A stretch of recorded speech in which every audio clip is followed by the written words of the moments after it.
स्वागत आहे तुमचं रेणुका क्रिएशनवर.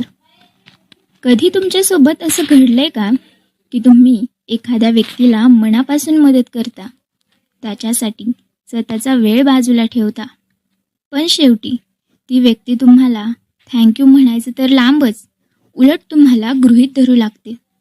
कधी तुम्हाला असं वाटलंय का की तुम्ही ऑफिसमध्ये, कॉलेजमध्ये किंवा नात्यात इतकं करूनही लोक तुमची तितकी किंमत करत नाहीत जितकी तुम्ही डिझर्व करता?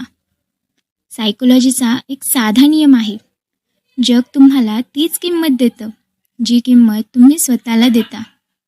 जर तुम्ही स्वतःला स्वस्त करून ठेवलं तर लोक तुमचा पाय पुसण्यासारखा वापर करणारच. आज मी तुम्हाला अशा 4 सायकोलॉजिकल टिप्स सांगणार आहे, ज्या जर तुम्ही तुमच्या आयुष्यात लागू केल्या तर लोक तुमची किंमत करायला आणि तुमचा आदर करायला भाग पडतील. नेहमी उपलब्ध असणे बंद करा. अर्थशास्त्राचा आणि सायकोलॉजीचा एक नियम आहे, ज्या गोष्टीचा पुरवठा जास्त असतो तिची किंमत बाजारात नेहमी कमी असते. सोन्याची किंमत जास्त का आहे? कारण ते दुर्मिळ आहे. पाणी आपल्यासाठी इतकं महत्त्वाचं आहे, पण ते सहज मिळतं म्हणून लोक त्याची किंमत करत नाहीत. आपल्या आयुष्याचंही असंच आहे. जेव्हा तुम्ही एखाद्या व्यक्तीसाठी 24 तास उपलब्ध असता, त्याचा एक मेसेज आला की काम सोडून रिप्लाय देता, त्याने कधीही हाक मारली की स्वतःचे प्लॅन्स कॅन्सल करून धावत जाता, तेव्हा समोरच्या व्यक्तीच्या नजरेत तुमची व्हॅल्यू 0 होते. त्याला वाटतं की हा रिकामाच आहे. स्वतःला बिझी ठेवायला शिका. जेव्हा तुम्ही प्रत्येक गोष्टीला हो म्हणणं बंद करता, तेव्हा लोकांना समजते की तुमचा वेळ मौल्यवान आहे. शब्दांपेक्षा कर्माला महत्त्व द्या. काही लोकांना खूप मोठमोठ्या गप्पा मारण्याची सवय असते.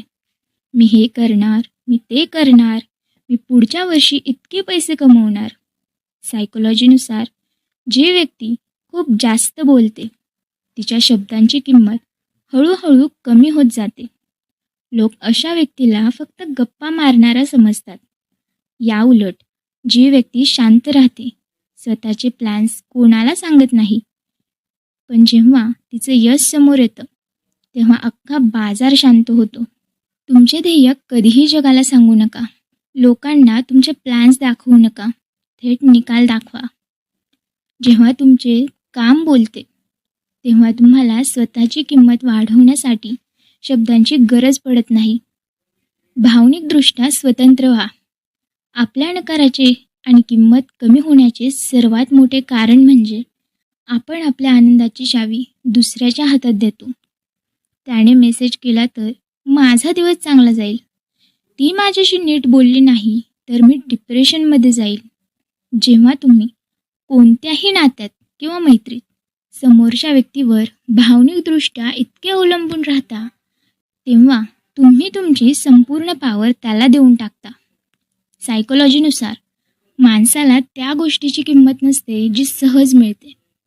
जेव्हा तुम्ही कोणाचे मागे मागे धावता तेव्हा तो तुमचा तिरस्कार करू लागतो.